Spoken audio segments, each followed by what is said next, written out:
రాష్ట్ర ప్రభుత్వ బడ్జెట్పై వ్యతిరేకంగా సిద్దిపేట జిల్లా గజ్వేల్ పట్టణ కేంద్రంలో అంబేద్కర్ విగ్రహం వద్ద బీజేపీ నాయకులు నిరసన వ్యక్తం చేశారు.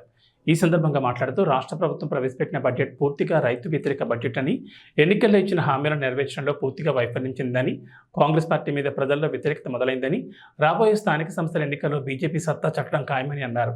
రాష్ట్ర ప్రభుత్వ బడ్జెట్ అంకెల గారడి తప్ప ప్రజలకు చేసిన మేలేమీ లేదని అన్నారు. ఈ కార్యక్రమంలో బీజేపీ నాయకులు మనోహర్ యాదవ్, మన్నే శేఖర్, గర్నేపల్లి కృష్ణమూర్తి, సాయిరెడ్డి, రామిరెడ్డి, అరవింద్, సందీప్, బీజేపీ శ్రేణులు తదితరులు పాల్గొన్నారు.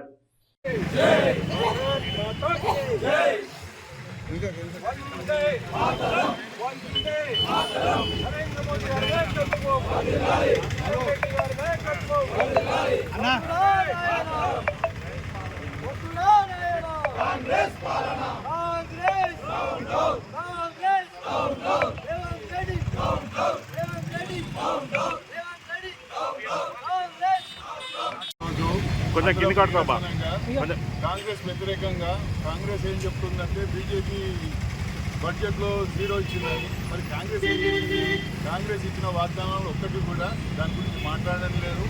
ఈరోజు గజ్వేల్లో మేమందరం నిరసనంగా కాంగ్రెస్ వ్యతిరేకంగా నిరసన చేస్తున్నాము. ఎట్టి పరిస్థితుల్లో వాళ్ళు ఇచ్చిన వాగ్దానాలను నెరవేర్చాలని కోరుతూ ఈ నిరసన చేయడం జరుగుతుంది.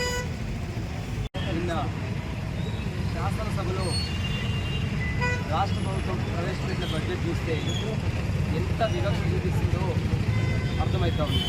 రేవంత్ రెడ్డి గారు వారి యొక్క కొడంగల్ నియోజకవర్గానికి సుమారు 4,000 కోట్లు కేటాయింపు చేసుకోవడం ప్రజాస్వామ్యంలో చాలా ప్రియమైన చర్య ఇది. ఆయన ఒక ముఖ్యమంత్రి అంటే రాష్ట్రం మొత్తానికి ముఖ్యమంత్రి. 119 నియోజకవర్గాలకు ప్రాతినిధ్యం వహించినట్టు.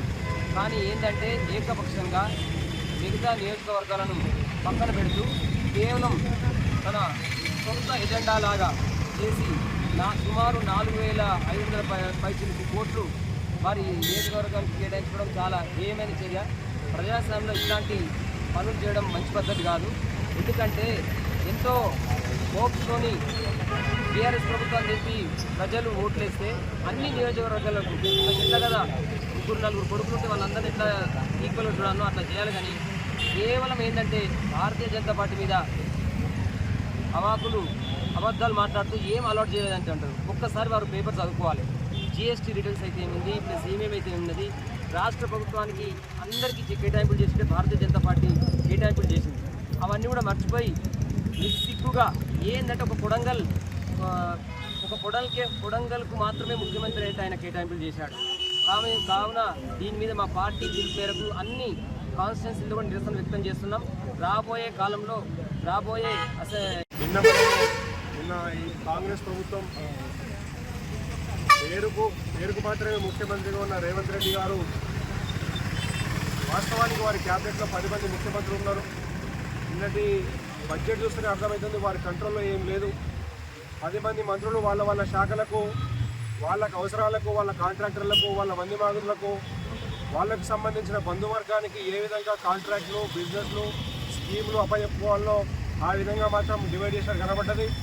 ఇక్కడ ఎక్కడ కూడా గత ఎన్నికల్లో ప్రజలను మభ్యపెట్టి ఏ విధంగా అయితే ఓట్లు వేయించుకున్నారో 6 గ్యారెంటీలు అన్నారు. 6 గ్యారెంటీల్లో ఒక గ్యారెంటీ కూడా పూర్తిగా నెరవేర్చలేదు. ఇవాళ రైతు రుణమాఫీ చేసినామని డబ్బాలు కొట్టుకొని పాలాభిషేకాలు చేసుకుంటున్నారు. వీళ్ళు చేసుకోవాల్సింది పాలాభిషేకాలు కాదు, ఆత్మవిమర్శ చేసుకోవాలి. ఆ డబ్బులు ఎక్కడి నుంచి వచ్చినాయి, ఎంతవరకు రుణమాఫీ జరిగింది, దానికోసం అప్పు ఎంత అయింది, ఇంతకుముందు ఈ రాష్ట్రానికి ఉన్న 9.5 లక్షల కోట్ల అప్పు ఏ విధంగా తీరుస్తారు, తప్పుడు హామీలతో ఏ విధంగా అయితే ప్రభుత్వము మీరు ఫామ్ చేసిరో ఇవాళ మీరు చెప్పిన హామీలకు అదనంగా 8 లక్షల కోట్లు కావాలి. అవి ఎక్కడి నుంచి వస్తాయి రేవంత్ రెడ్డి గారిని ప్రశ్నిస్తున్నాం. మీ దగ్గర 10 మంది ముఖ్యమంత్రులు ఢిల్లీకి మా కేంద్ర మంత్రుల దగ్గరికి పోతే ఒక ముఖ్యమంత్రి అందరి మంత్రులను కలిసి ఏ శాఖకు ఏం కావాలి, ఆర్థిక శాఖ దగ్గర ఎంత కావాలి డబ్బు, లోన్లు ఎక్కడ కావాలి, వ్యవసాయ శాఖకి ఏం కావాలి, అర్బన్ డెవలప్మెంట్కి ఏం కావాలి, రోడ్లకి ఏం కావాలి.